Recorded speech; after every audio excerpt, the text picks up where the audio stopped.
arfer bod mwy na Lloegr? Nawr te, mae hwnna'n gwestiwn da.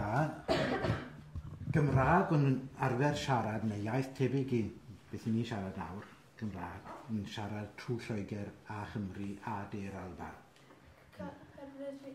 Oedd mam fi wedi gweithio fi, cafodd Lloegr ryfel mŵr yn erbyn Gymru. Ac yn egodd Lloegr lot o llifoedd Gymru.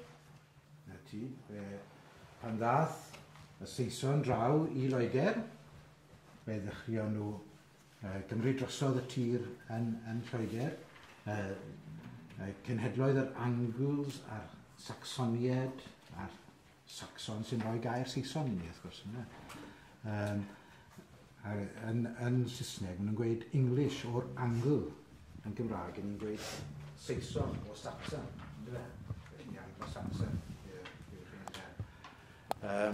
Ac fe ddechrau nhw, ac fe nath y Cymru symud mwy i'r gorllewin.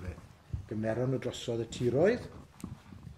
Fe goncrwyd yr rhan i ni'n nabod fel Lloegr nawr, gymerodd ryw 400-500 mlynedd i nhw'n wneud hynny, yn Gymru i gyd.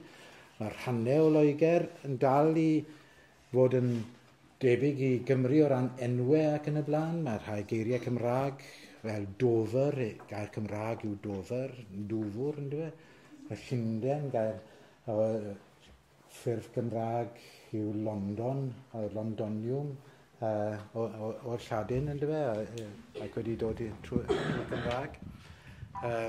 A lot o fannau eraill i chi'n cael llefydd yn Lloegr, Stratford on Avon, enghraifft, Stratford on Avon yw e.